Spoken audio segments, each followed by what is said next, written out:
बस भाई बातें बंद। गुड आफ्टरनून सबको। आज के लेक्चर की शुरुआत करेंगे जी। और बात सुन लीजिए ध्यान से। हम जो चैप्टर पढ़ रहे हैं चैप्टर है चैप्टर नंबर 11, जिसका नाम है जी law relating to arbitration and conciliation. ठीक है जी। आई बात समझ में भाई। Law relating to arbitration conciliation mediation ये आपके चैप्टर का नाम है। जबकि चैप्टर के अंदर हम अलग अलग लॉ या रूल्स डिस्कस कर रहे हैं, जिसमें सबसे पहला एक्ट हमने जो डिस्कशन करना शुरू किया था, जो हमने डिस्कस किया है अभी तक, या ये कह लो जो अभी चल रहा है, उसका नाम क्या है जी? The arbitration and conciliation act 1996। ठीक है जी। आर्बिट्रेशन एंड कंसिलिएशन एक्ट 1996 ये एक्ट हम लोग पढ़ रहे हैं, जिसमें से मैंने आपको आर्बिट्रेशन कंप्लीट करवा दिया है। आपके सामने स्क्रीन पे बेयर एक्ट है, एक्ट जो बनता है, जो पार्लियामेंट से पास होता है।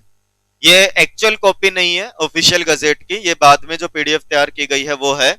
ये आर्बिट्रेशन एंड कंसिलिएशन एक्ट 1996 किस तरीके से होता है? कह रहे जी पहले एक्ट का प्रियम्बल आता है, फिर सेक्शंस आते हैं। सेक्शन 1 है जो बताता है इस एक्ट का टाइटल, एक्सटेंट और कमेंसमेंट, कि किस नाम से जाना जाएगा, कहां तक एप्लीकेबल है और कब लागू हुआ था।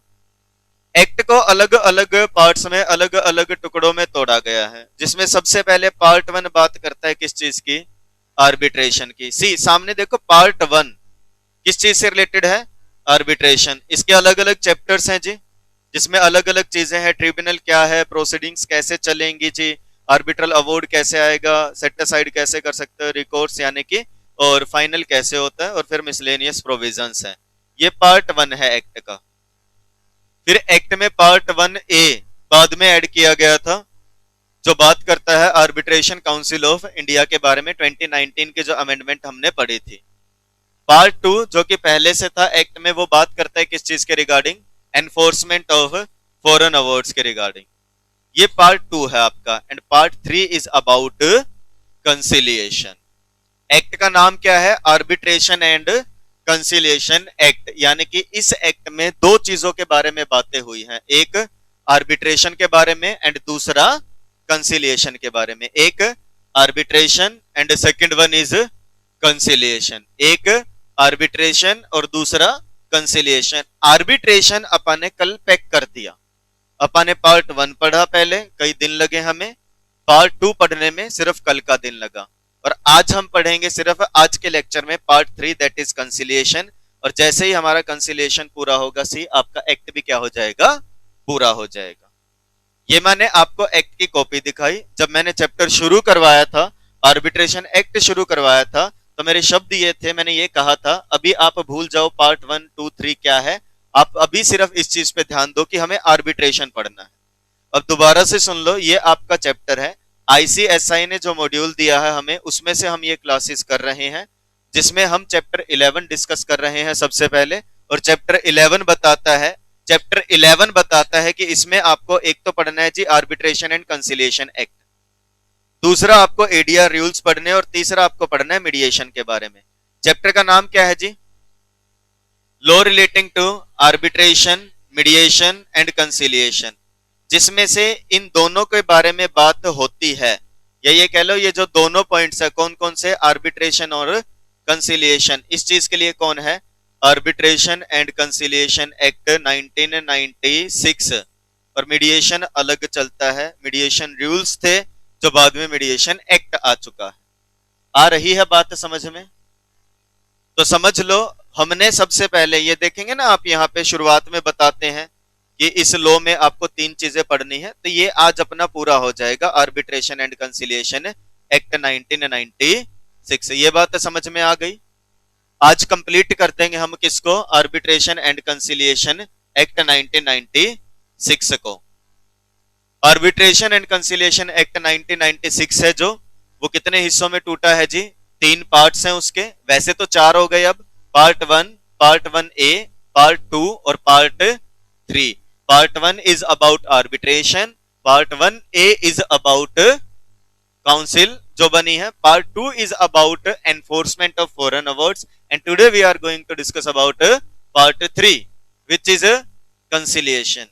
एंड एक बात मैं आपको बता दूं, कंसिलिएशन आपको तुरंत समझ में आ जाएगा। फर्क क्या है सुन लो। आर्बिट्रेशन में डिस्प्यूट को सोल्व करवाया जाता है, आर्बिट्रेटर खुद पार्टी से एविडेंस लेता है, उनकी बातें सुनता है और अपने अनुसार फैसला देता है। जबकि कंसिलिएशन एक काइंड ऑफ समझौता करवाने वाली, दोनों पार्टीज के बीच में डिस्प्यूट को इस तरीके से सोल्व किया जाए कि डिस्प्यूट डिसाइड नहीं हो रहा, डिस्प्यूट खत्म हो रहा है।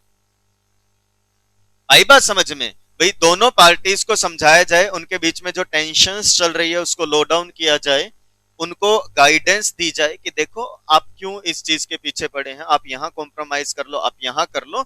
इट इज लाइक कि एक इस चीज में, जैसे आप ये नहीं बोलते भाई, कई बार तो ऐसा होता है जब कोर्ट में जाते जी ये हार गया ये जीत गया, और जबकि ऐसा होता है ना कई बार घर में जब लड़ाई होती है, मान लो घरेलू कोई झगड़ा है दो पार्टीज के बीच में, पति पत्नी के बीच में, तो बोलते हैं ना ताऊ को बुलाओ, दादाजी को बुलाओ, ये इनको समझाएंगे, ऐसे नहीं लड़ते हैं।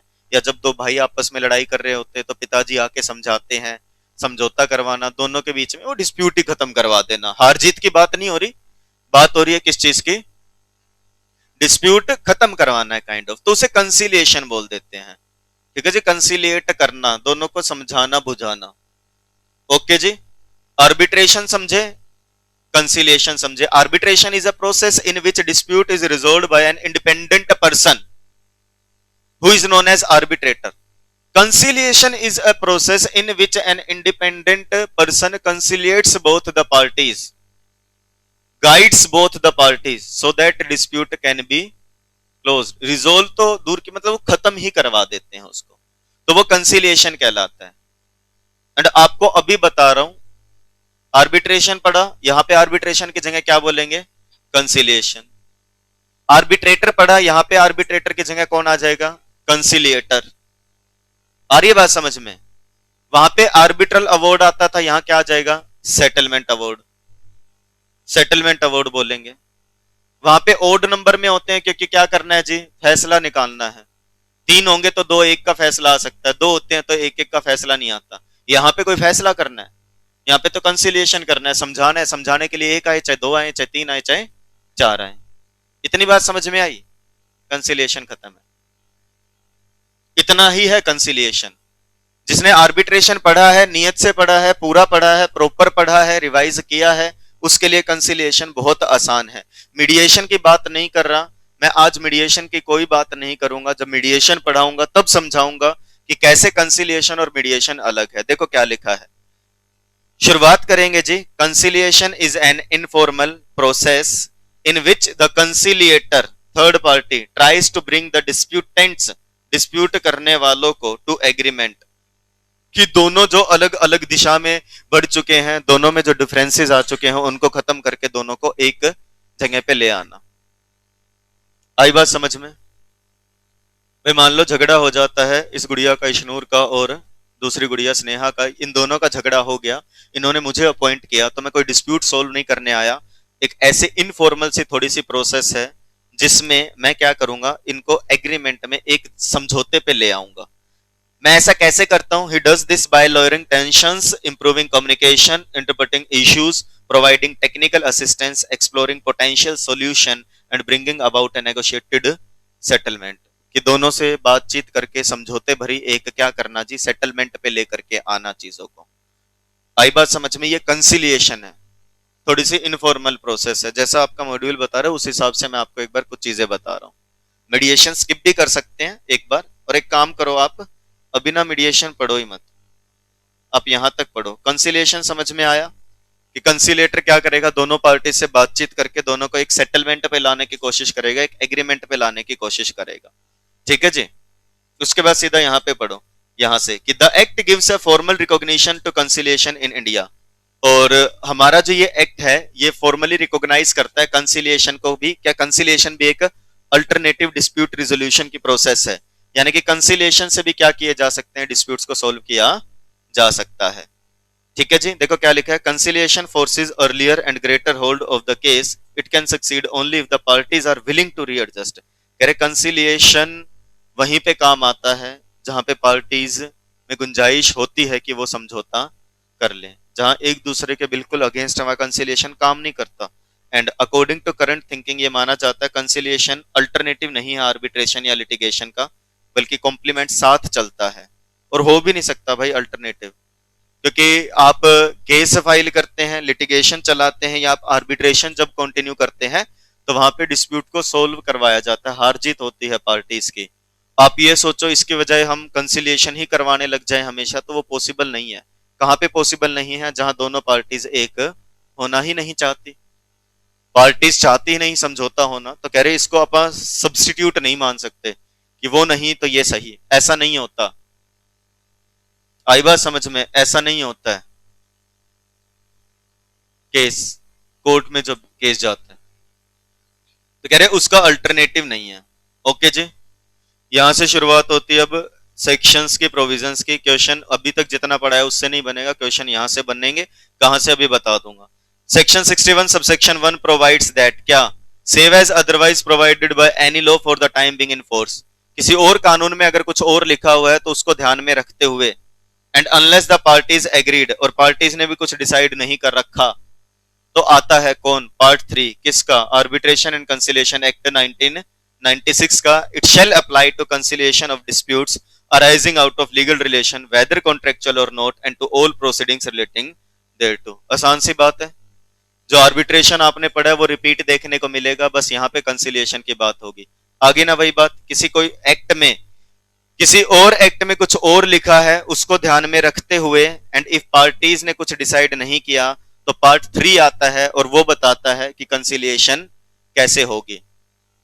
कहां पे? ऐसे डिस्प्यूट्स में जो लीगल रिलेशनशिप है वेदर कॉन्ट्रेक्चुअल और नॉट, तो कंसिलिएशन के रूल्स कौन से अप्लाई होंगे या कंसिलिएशन के लिए क्या चीजें अप्लाई होगी, वो कहां लिखी गई है? कहते हैं जी वो पार्ट 3 में लिखी गई है।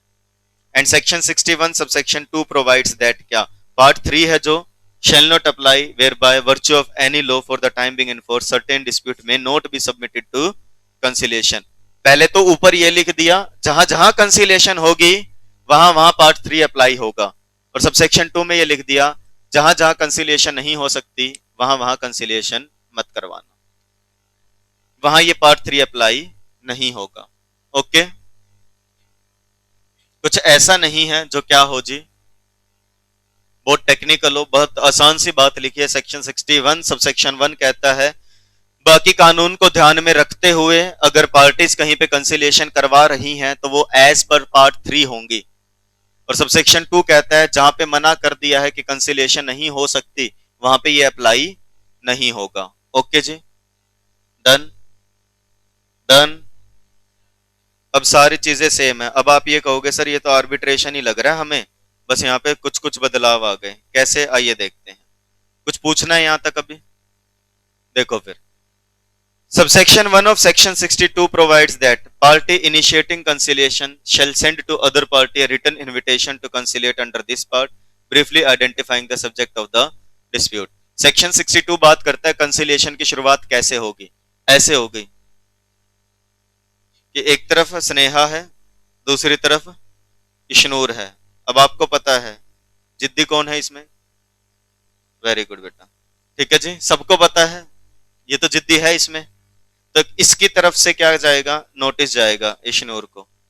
इशनूर, मैं चाहती हूं कि हमारे बीच में ये जो भी डिस्प्यूट है मैं इससे रिलेटेड आपसे कंसिलिएट करना चाहती हूं, मैं कंसिलिएशन करवाना चाहती हूं। ओके जी, बोलो भाई।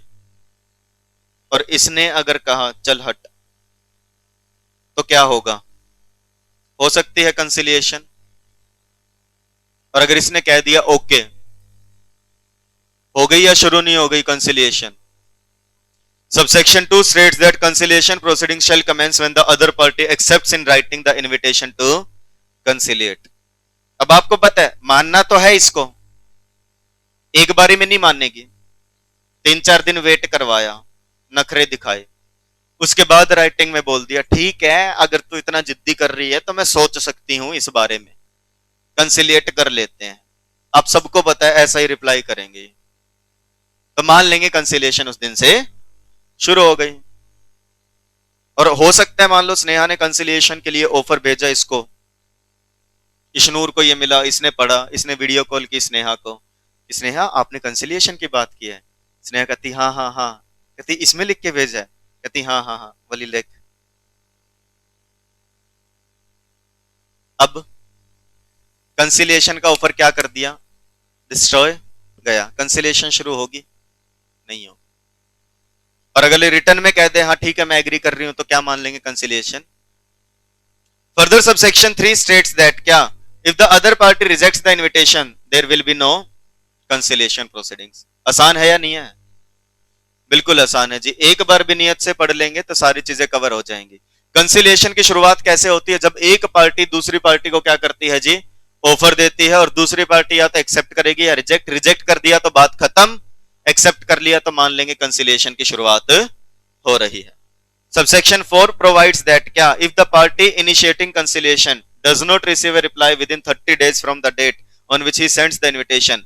स्नेहा गुड्डी ने जिस दिन दूसरी गुड्डी को इनविटेशन भेजा है 30 दिन हो चुके हैं, इशनूर की तरफ से कोई रिप्लाई नहीं आया है, या फिर जो भी टाइम पीरियड इसने लिख करके दिया था इनविटेशन में कि 15 दिन में बता देना इशनूर अगर आप कंसिलिएशन के लिए एग्री कर रहे हो तो जो टाइम पीरियड लिखा था उसमें रिप्लाई नहीं आता है या 30 दिन में रिप्लाई नहीं आता है, कोई टाइम पीरियड नहीं लिखा था, तो दूसरी पार्टी क्या मान सकती है कि अगले ने रिजेक्ट कर दिया है और वो अगले को इन्फॉर्म कर सकती है, ठीक है जी दूसरी चिट्ठी भेज दी, आपको कंसिलिएशन नहीं करवानी तो मत करवाओ, अगली मुलाकात अब सीधी कोर्ट में होगी। ओके डन, बोलो भाई, मुश्किल है, बहुत आसान है, दिमाग में जा रही होंगी चीजें, फ्लो बन गया होगा, थोड़ा सा खींच दो फिर मीटर। नंबर ऑफ कंसिलिएटर्स, कितने कंसिलिएटर हो सकते हैं, there shall be 1 unless party ने एग्री ना किया हो, कितने चाहिए 2 या 3, और जहां पे एक से ज्यादा होते हैं तो सारे मिलके काम करेंगे। डन, एक्टिव हो जाना भाई, अब पहले बता रहा हूं, अब इतनी एक्टिंग नहीं होगी कि धीरे धीरे पढ़ाया जाए, बिल्कुल बेसिक है, रिपीट है। देयर शैल बी 1 कंसिलिएटर, पार्टीज ने कुछ एग्री ना किया हो, सेम बात यहां लिख दी, एंड जहां पे एक से ज्यादा है तो सारे मिलके काम करेंगे, सेम बात यहां लिख दी। डन, सेक्शन 63 पूरा है। 64 अपॉइंटमेंट ऑफ कंसिलिएटर, कैसे अपॉइंट होगा, आर्बिट्रेटर कैसे अपॉइंट होता है, एक है तो एक पार्टी बताती है दूसरी एग्री कर देती है, कंसिलिएटर के लिए क्या अलग से कोई ऐड निकलेगी अखबार में, एक पार्टी बताएगी दूसरी एग्री कर देगी। सेक्शन 64 सबसेक्शन 1 कहता है, सबसेक्शन 2 को ध्यान में रख के अगर आपको एक कंसिलिएटर चाहिए तो दोनों मिलके एक पे एग्री कर लें, आपको 2 कंसिलिएटर चाहिए तो दोनों एक एक ले आए, आपको 3 कंसिलिएटर चाहिए तो दोनों एक एक लेकर के आएंगे, और वो दोनों जो आए हैं वो मिलके तीसरा ले आएंगे, ठीक है जी। अब ये दोनों गुड़िया अगर आपसे पूछे हमारा कंसिलिएटर कैसा हो, तो सबसेक्शन 2 कहता है नहीं मेरे जैसा नहीं, सबसेक्शन 2 के जैसा हो, ऑल्दो मैं ऐसा ही हूं वो अलग बात है। तो सबसेक्शन 2 प्रोवाइड्स दैट कि पार्टीज चाहे तो एक लिस्ट बना सकती है कि हमारे आर्बिट्रेटर में क्या क्या काबिलियत होनी चाहिए, ठीक है जी, एंड इन पर्टिकुलर एक्ट कहता है ऐसा तो होना ही चाहिए, क्या कि a party may respect such an institution or person to recommend the names of suitable individuals to act as conciliator। मतलब पार्टीज ये कह सकती है जी हमें नहीं पता, हम तो सीधा सीधा एक इंस्टीट्यूशन के पास जाएंगे जो हमें क्या करके दे देगा जी, कंसिलिएटर अपॉइंट करके दे दे, या ये भी तो कह सकते हैं हम इस पर्सन से जाकर के पूछ लेंगे जी, कि हम मान लो विपिन सर के पास जाएंगे और विपिन सर बताएंगे कि कंसिलिएटर किसको अपॉइंट करना है, आई बात समझ में। एंड पार्टीज में एग्री, ये भी कह सकते हैं कि हमारा एक या एक से ज्यादा कंसिलिएटर कैसे डायरेक्टली अपॉइंट किया जाए, उस इंस्टीट्यूशन या पर्सन के द्वारा अपॉइंट किया जाए, provided that in recommending or appointing individuals to act as a conciliator. अगर कोई इंस्टीट्यूशन रिकमेंड कर रहा है या कोई पर्सन बता रहा है कंसिलिएटर, तो ध्यान रखना कि वो जरूर इस चीज पे ध्यान दे कि द इंस्टीट्यूशन और person shall have regard to such consideration, उन चीजों को जरूर ध्यान में रखे कि वो एक ऐसा पर्सन अपॉइंट कर दे कंसिलिएटर के तौर पे जो क्या हो, इंडिपेंडेंट हो, इम्पार्शियल कंसिलिएटर हो। And with respect to a sole or third conciliator shall take into account the advisability of appointing a conciliator of a nationality other than nationalities of the parties. और कल को अगर मान लो 3 कंसिलिएटर है या एक कंसिलिएटर है और पार्टीज अलग अलग कंट्रीज से बिलोंग करती है, तो कोशिश करो तीसरी कंट्री का कंसिलिएटर क्या कर दो जी, अपॉइंट कर दो। आ गई बात समझ में। सेक्शन 64 कहता है अगर एक कंसिलिएटर अपॉइंट करना है तो मिलके कर ले, 2 करने हैं तो दोनों एक एक कर ले, 3 करने हैं तो दोनों एक एक अपॉइंट करे, and the 2 appointed conciliator shall appoint third conciliator. समझे, पक्का। आई बात समझ में? एंड पार्टीज चाहे तो सबसेक्शन 2 में ये लिखा है कि वो किसी पर्सन या इंस्टीट्यूशन के पास भी जा सकती हैं। ओके जी, डन। आर्बिट्रेशन में भी यही होता था, statement of claim and defence जमा करवानी होती थी। यहां पे भी ऐसा ही होगा, सबमिशन ऑफ स्टेटमेंट्स टू कंसिलेटर। अब यहां पे कोई डिफेंस की या क्लेम की स्टेटमेंट नहीं है, या दोनों को मिलके सोल्व करना है, तो दोनों अपनी अपनी बातें सामने रख देंगे। सेक्शन 65 का सबसेक्शन 1 कहता है, subsection 1 of section 65 provides that क्या, कंसिलेटर अपॉन हिज अपॉइंटमेंट, अपनी अपॉइंट होने के बाद, अपनी अपॉइंटमेंट होने के बाद, may request each party to submit to him a brief written statement describing the general nature of dispute and points at issue। कंसिलेटर दोनों पार्टीज को कहेगा, मुझे अपॉइंट किया है तो मैं इन दोनों को कहूंगा बता दो अपनी अपनी बातें क्या हैं। दोनों पार्टीज मुझे स्टेटमेंट भेज दो और एक दूसरे को भी स्टेटमेंट भेज दी जाएगी। स्नेहा बताएगी जी ये बातें हैं, इधर से इश्नूर बताएगी सर ये बातें हैं, इनके स्टेटमेंट में इन दोनों को एक दूसरे को भी भेज दूंगा। सबसेक्शन 1 ये कहता है कंसिलेटर दोनों से स्टेटमेंट्स मंगवा लेगा।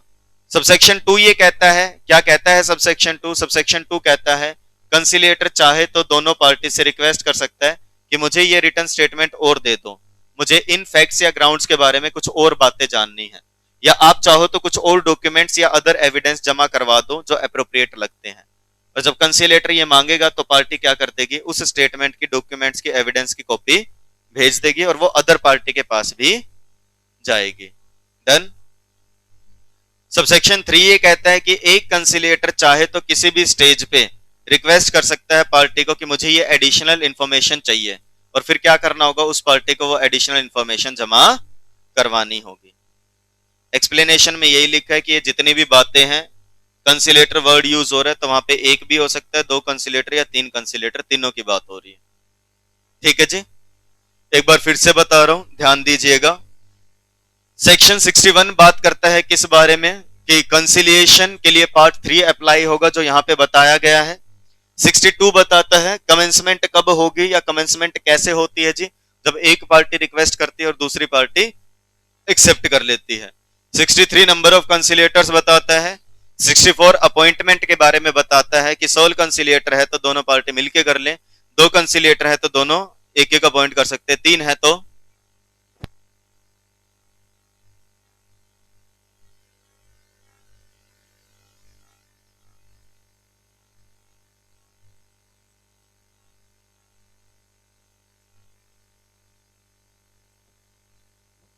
जहां 3 कंसिलेटर हैं जी, दोनों पार्टीज एक एक अपॉइंट कर सकती हैं। आई बात समझ में जी?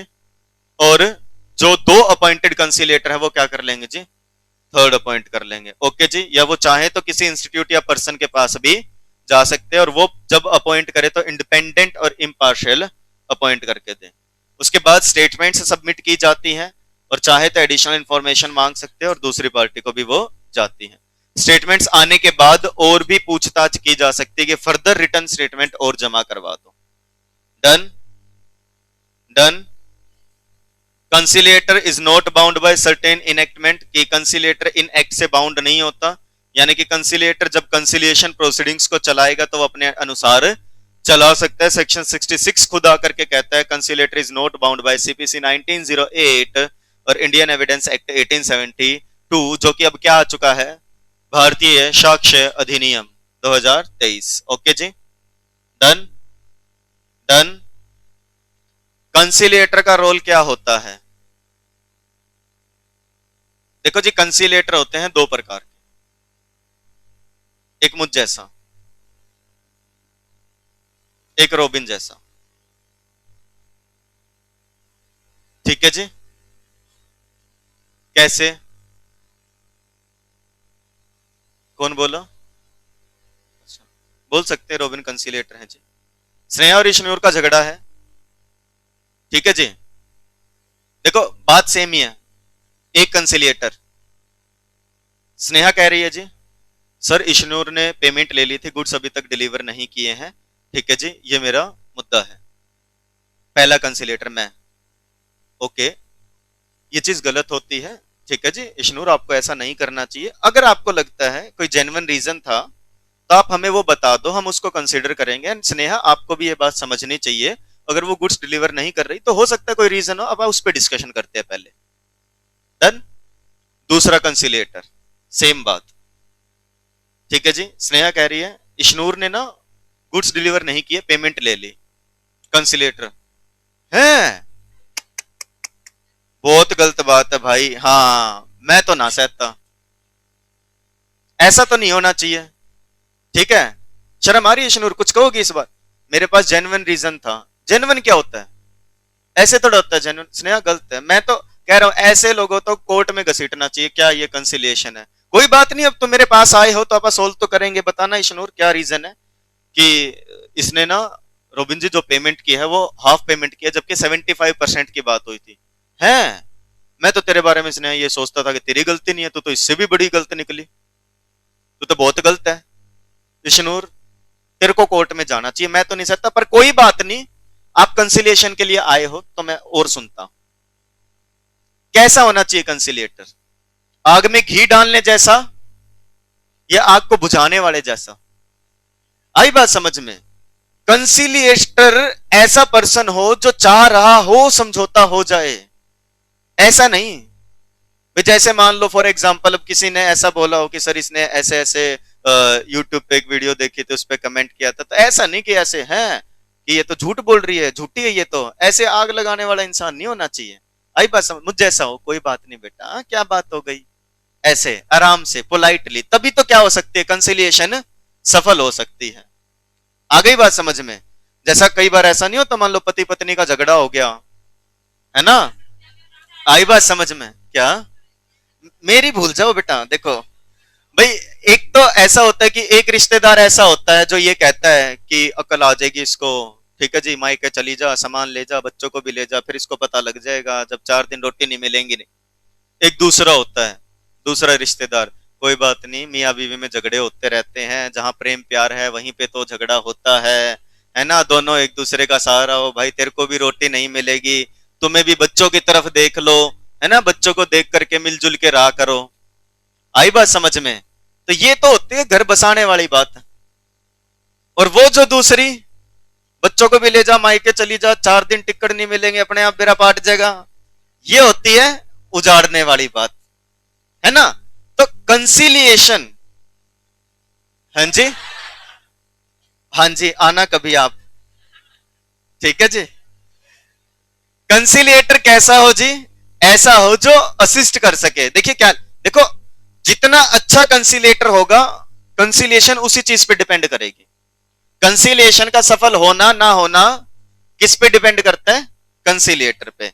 Subsection 1 of Section 67 provides that conciliator shall assist the parties in independent and impartial manner in their attempt to reach an amicable settlement of the dispute, ताकि एक अच्छा सेटलमेंट हो सके, एक सेटलमेंट तक बात पहुंच सके। And further subsection 2 provides that, क्या सबसेक्शन 2 भी ये कहता है? क्या कहता है जी सबसेक्शन 2? सबसेक्शन 2 कहता है that the conciliator shall be guided by principles of objectivity, बिना किसी भेदभाव के, फेयरनेस, जस्टिस, दोनों की बातों को सुने, बाकी चीजों का ध्यान रखे, दोनों पार्टीज के राइट ऑब्लिगेशन देखे, उस तरीके के बिजनेस में क्या कस्टम्स क्या यूसेज चलते हैं उनको देखे, सरकमस्टांसिस कैसे हैं डिस्प्यूट के ये देखे, पहले दोनों का रिलेशन कैसा था, सब चीजों को ध्यान में रखे, फिर जाके कंसिलिएशन करवाए।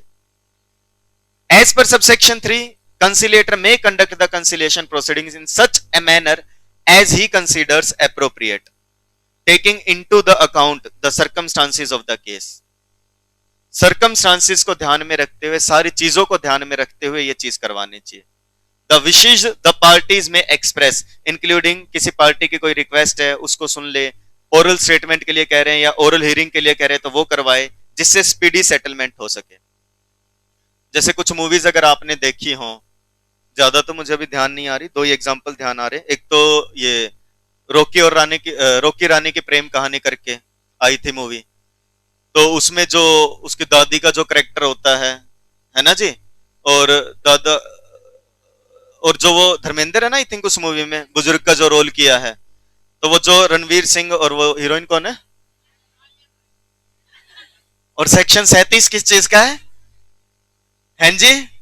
आवाज से नहीं आ रही, आलिया भट्ट। तो वो दोनों ना उसको मिलवाते हैं, उसकी जो पुरानी कॉलेज टाइम की दोस्त होती है उससे। इसी तरीके से अब एक मूवी आई थी आमिर खान की, सितारे जमी पर, देख ली? लेक्चर्स नहीं देखेंगे। तो उसमें ना एक सीन आता है, एक्चुअली उसमें ना आमिर खान अलग रहता है अपनी बीवी से, ठीक है जी। नहीं, मैंने उतनी देखी है जहां तक वो सीन आता है, 15-20 मिनट की। तो उसका दोस्त ना आमिर खान को मिलवाता है, भाई आमिर खान एक मैरिज में जाता है, उसकी वाइफ भी वहां आई होती है, तो वो उसको ना बहाने से भेजता है कि जा जा ऊपर पार्टी चल रही है, जा जा। और वहां पे उसकी बीवी को पहले से बुला रखा होता ताकि ये दोनों आपस में बात बूत करे, तो हो सकता है डिस्प्यूट सोल्व हो जाए। कंसिलेटर को ऐसे देखना चाहिए, भाई वो उस जगह पे मिलवा सकता है, उस जगह बुला सकता है पार्टीज को जहां उसको लगता है कि यहाँ पुरानी ट्रांजेक्शन हुई थी या बिजनेस ट्रांजेक्शन हुई थी। वो याद दिला सकता है कि देखो आपको एक कॉन्ट्रैक्ट मिला था, इस पार्टी के कारण मिला था, अगर ये ना होती तो हो सकता है आपको वो कॉन्ट्रैक्ट ना मिला होता। तो ऐसी चीजें करवाए, ठीक है जी। एंड सबसेक्शन 4 कहते हैं जहां भी लगे, ये ही वो मौका है, बोलते हैं ना लोहा गर्म है चोट मार दो। जहां लगे थोड़ा सा, मान लो इश्नूर इमोशनल हो रही है थोड़ा सा, मैंने इश्नूर को काउंट करवाया कि देख स्नेहा ने ये बिजनेस ट्रांजेक्शन्स तुम्हारे लिए की थी, और इश्नूर थोड़ा सा सोच रही है, तो कह रहे जहां मौका लगे। सबसेक्शन 4 स्टेट्स दैट क्या, conciliator may at any stage of the conciliation proceedings make proposal for a settlement of the dispute. क्या लगता है, करवा दे सेटलमेंट इस तरीके से। Such proposals need not to be in writing and need not to be accompanied by a statement of the reasons therefor. और जरूरी भी नहीं है कि ये राइटिंग में हो या इसके रीजंस बताए जाएं, जहां लग रहा है पॉसिबिलिटी ऑफ सेटलमेंट है वहां पे सेटलमेंट करवा सकते हैं। ओके जी, आ गई बात समझ में? ये सेक्शन बोलो भाई 67 कहता है। ओके, ये सेपरेट सेपरेट क्वेश्चंस बन सकते हैं, मैं पहले बता रहा हूं। ऑल्दो अभी तक कंसिलिएशन पे या तो सिंगल क्वेश्चन आया है पूरा, या फिर डिफरेंस आता है आर्बिट्रेशन और कंसिलिएशन में। एडमिनिस्ट्रेटिव असिस्टेंस, इसका क्या मतलब है जी? आर्बिट्रेटर चाहे तो क्या कर सकता है जी, बोलो भाई, सहायता ले सकता है, किसकी? किसी की भी।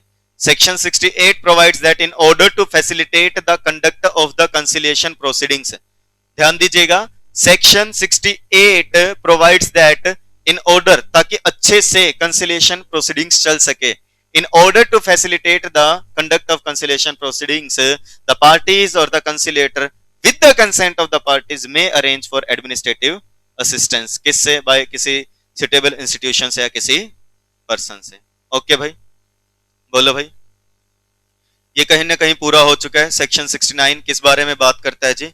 Communication between conciliator and parties. Subsection 1 of section 69 provides that क्या, conciliator may invite the parties to meet him or may communicate with them orally or in writing. Oral में भी बात कर सकता है और रिटर्न में भी, और वो चाहे तो दोनों से अलग अलग भी मिल सकता है and with the parties together भी। एक बार आगे पढ़ना अपने आप।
बातें नहीं पढ़ा करो। देखो क्या कहता है सेक्शन 69 सबसेक्शन 1 कहता है पार्टीज को बुला सकता है, बात कर सकता है एक साथ भी और अलग अलग भी। And further subsection 2 states that, क्या कहता है सबसेक्शन 2 कि unless the parties have agreed upon the place where the meetings with the conciliator are to be held, यानी कि अगर पार्टीज ने कभी कुछ डिसाइड नहीं किया हुआ क्या कि कहां पे कंसिलिएशन प्रोसीडिंग्स चलेंगी, भाई पार्टीज ने कुछ और डिसाइड नहीं कर रखा तो कौन डिसाइड करेगा जी?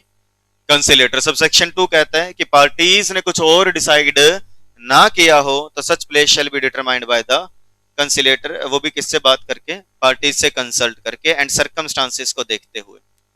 ओके जी, डन। ओके। 70 बिल्कुल आसान है। डिस्क्लोजर ऑफ इंफॉर्मेशन, नाम से ही क्या पता लग रहा है सेक्शन के टाइटल से कि कंसिलेटर कभी भी क्या ना करे जी, डिस्क्लोज ना करे किसी और को। Section 70 provides that when the conciliator receives factual information concerning the dispute from a party he shall disclose the substance of that information to other party, ताकि अदर पार्टी उसको समझ सके और अपनी बात रख सके। इसके अलावा किसी और को वो इंफॉर्मेशन डिस्क्लोज नहीं करनी, कॉन्फिडेंशियल रखनी है, आगे भी बता देंगे।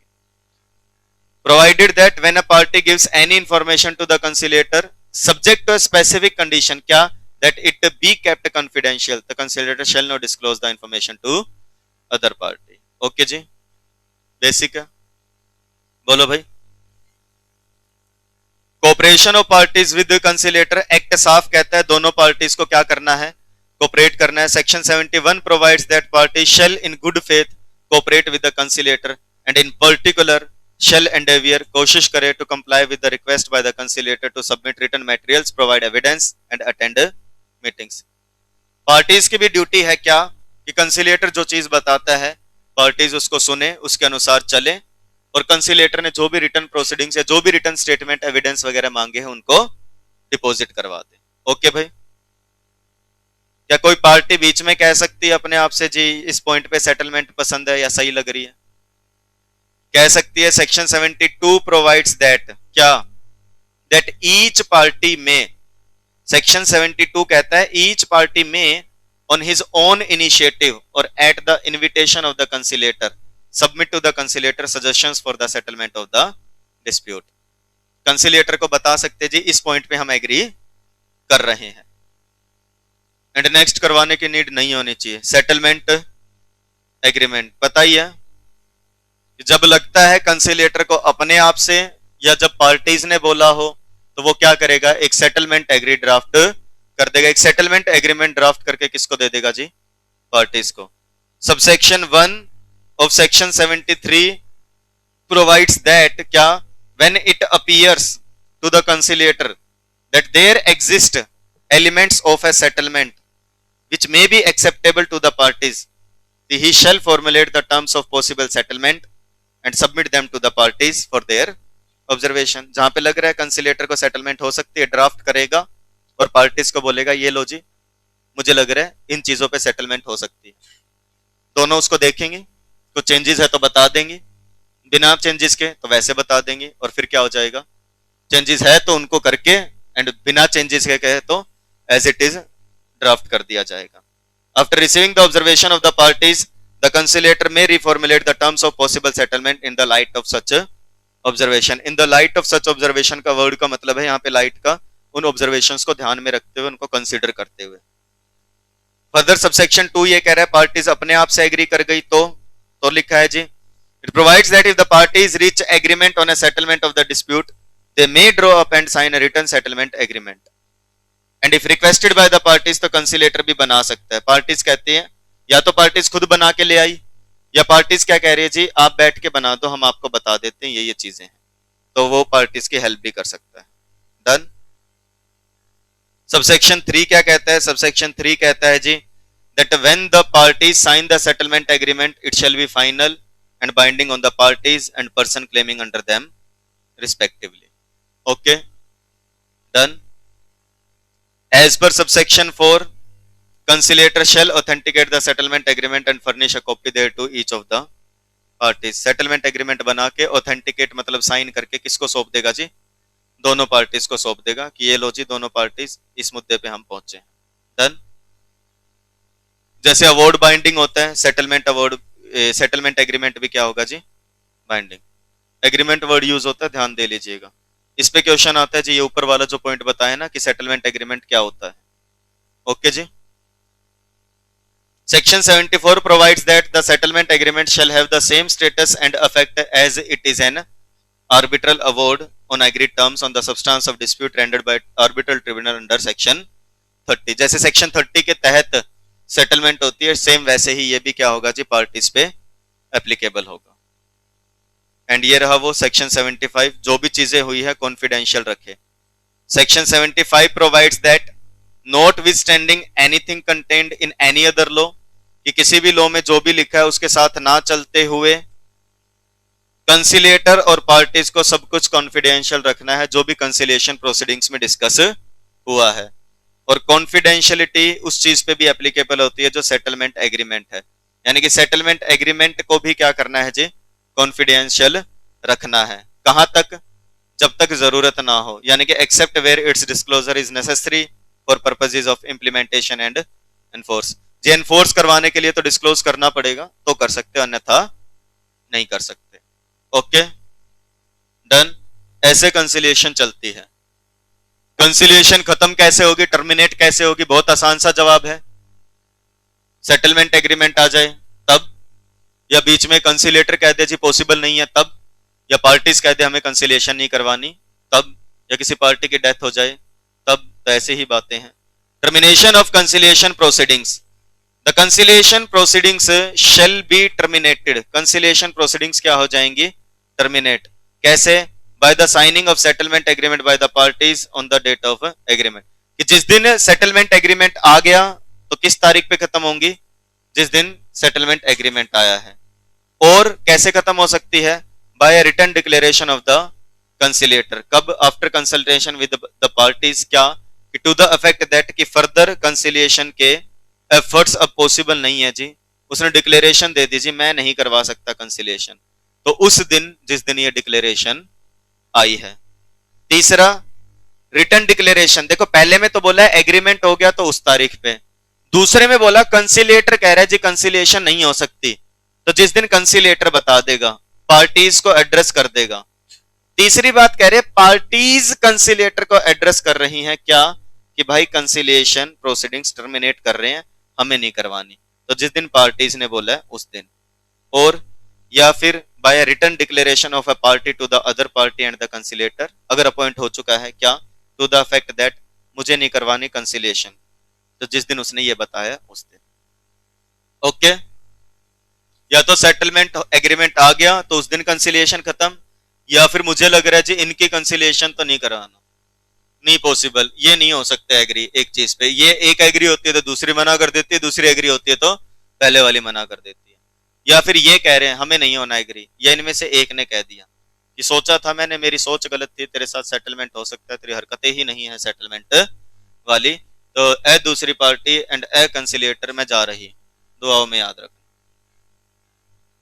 By a written declaration of a party to other party and the conciliatory if appointed to the effect that the conciliation proceedings। समझ गए क्या करना है इसका, क्या करना है, हाँ जी, हाँ उड़ा दो इसको क्योंकि ये डी पॉइंट दोबारा रिपीट है। ओके जी डन। ऐसे टर्मिनेशन होती है। बोलो भाई इतनी बात समझ में आती है। अच्छा एक बात बताओ, अगर ये लग रहा है जी कंसिलिएशन नहीं हो पा रही है, तो कंसिलिएटर को ये कह सकते हो या कि अब हम कंसिलिएशन पॉसिबल नहीं है जी, हम आर्बिट्रेशन में जाना चाहते हैं, जा सकते हैं नहीं जा सकते, तो पता ही आपको, रिसोर्ट टू आर्बिट्रल और जुडिशियल प्रोसीडिंग्स, कि आप आर्बिट्रेशन या कोर्ट में जा सकते हो। Section 77 provides that the party shall not initiate. दो बातें हैं, अगर आपको लग रहा है नहीं हो रही तो जा सकते हो, लेकिन जब तक कंसिलिएशन चल रही है तब तक साथ में क्या नहीं चला सकते, आर्बिट्रेशन या जुडिशियरी प्रोसीडिंग्स नहीं चला सकते, आप सबको पता है, very good. Section 77 provides that party shall not initiate during the conciliation proceedings क्या, एनी आर्बिट्रल और judicial proceedings in respect of a dispute, जो किसका सब्जेक्ट मैटर है, कंसिलिएशन का, except that a party may initiate arbitral और judicial proceedings where in his opinion कि अब ये proceedings are necessary for preserving his rights. पहले ये लिखा है जी, ध्यान देना कि जब तक कंसिलिएशन चल रही है या जब तक सब्जेक्ट मैटर कंसिलिएशन का है तब तक कोई पार्टी आर्बिट्रेशन या जुडिशियल प्रोसीडिंग शुरू नहीं करवाएगी। एक्सेप्ट कब, जब एक पार्टी को लग रहा है कि कंसिलिएशन में मेरा ये राइट प्रोटेक्ट नहीं हो पाएगा, मेरे ये राइट्स क्या हो जाएंगे, इन्फ्रिंज हो जाएंगे, मेरा नुकसान हो जाएगा, तो वो इन बिटवीन क्या कर सकते हैं, आर्बिट्रेशन या जुडिशियल प्रोसीडिंग्स के लिए जा सकते हैं। बोलो भाई डन डन। कॉस्ट के बारे में पता होगा, खर्चा तो यहां भी लगता होगा, फ्री में तो नहीं हो रहा, तो सेम वही बातें हैं। Subsection 1 of section 78 states that क्या, upon termination of the conciliation proceedings, conciliator fix करेगा कॉस्ट कितनी लगी है कंसिलिएशन की और नोटिस दे देगा किसको, पार्टीज को। And subsection 2 further subsection 2 states that, subsection 2 क्या कहता है जी? सबसेक्शन 2 कहता है कि for the purpose of subsection 1, cost का मतलब होता है क्या? रीजनेबल खर्चे, फीस, एक्सपेंसेस, कंसिलेटर की विटनेस को बुलाने में जो खर्चे लगे हैं पार्टीज की कंसेंट से, एक्सपर्ट एडवाइस लेने के लिए एक्सपर्ट के कोई खर्चे लगे हैं, कोई असिस्टेंस ली गई है सेक्शन 64 सबसेक्शन 2B के तहत या 68 के तहत, ये मैच कर लेना, मतलब वो पर्पस करवाने के लिए। D any other expenses, match करने का मतलब यहाँ पे लिख लेना किस पर्पस के लिए, या कोई और खर्चे लगे हैं कंसिलेशन प्रोसीडिंग्स में सेटलमेंट एग्रीमेंट के लिए, तो कॉस्ट में ये सारी चीजें आती हैं। ये सब आप आर्बिट्रेशन में पढ़ चुके हो, कुछ भी अलग नहीं है यहाँ पे, ठीक है भाई। 78 सबसेक्शन 1 कहता है कंसिलेटर बताएगा कितनी कॉस्ट लगी है, और कॉस्ट में क्या क्या आता है? कंसिलेटर की फीस, कंसिलेशन के खर्चे, विटनेस को बुलाने के खर्चे, एक्सपर्ट के खर्चे या कोई और एक्सपेंसेस।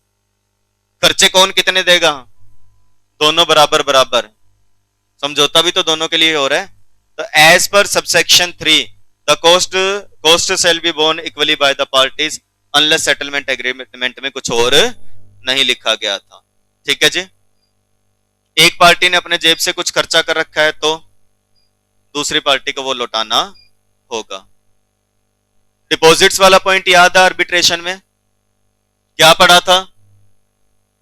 कि चाहे तो पहले से अमाउंट डिपॉजिट करवाई जा सकती है और उसमें से जितना पैसा खर्च हो गया वो खर्च करने के बाद प्रॉपर अकाउंटिंग दे देंगे और बचा हुआ पैसा लौटा देंगे। तो ऐसी ही कुछ बातें 79 में लिखी हैं। Subsection 61 of section 79 states that conciliator may direct each party क्या कि इक्वल पैसा जमा करवा दो जी एडवांस के तौर पे। कौन सा? जो अभी ऊपर आप पढ़ के आए हो सेक्शन 78 सबसेक्शन 2 में, यानी कि ये वाला जो जो खर्चा लग सकता है कंसिलिएशन में, इसकी बात हो रही है कि बोला जा सकता है पार्टीज को एडवांस डिपॉजिट करवाने के लिए। एंड फर्दर सबसेक्शन 2 कहता है कि during the course of conciliation proceedings conciliator may direct की कुछ और खर्चे लग रहे जी वो भी जमा करवा दो इक्वल में। डन। सबसेक्शन 3 कहता है अगर जो डिपॉजिट्स आ चुकी हैं वो कोई पार्टीज पूरे पूरे ना दे 30 दिन के अंदर, तो कंसिलेटर मना कर सकता है जी पैसे नहीं आ रहे, खर्चे नहीं आ रहे, मैं सस्पेंड कर रहा हूं, और डिक्लेरेशन दे देगा जी पैसे नहीं आए, इस वजह से मैं क्या कर दूंगा, इस दिन से कंसिलिएशन को टर्मिनेट कर दूंगा। ओके भाई। और टर्मिनेशन मान लो खर्चे आ गए थे या खर्चे नहीं आ रहे तो भी टर्मिनेशन जब भी होता है कंसिलिएटर पूरा हिसाब किताब देगा पार्टीज को, और अगर कोई अनएक्सपेंडेड बैलेंस है बचे हुए पैसे तो किसको जमा करवा देगा जी? पार्टीज को वापस कर देगा। डन। डन।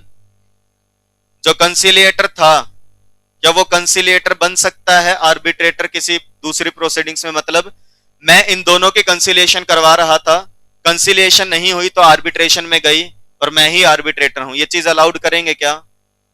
नहीं करेंगे जी, क्योंकि हो सकता है इंडिपेंडेंस या इम्पार्शलिटी आ जाए, मतलब इंडिपेंडेंस ना रहे इम्पार्शलिटी आ जाए।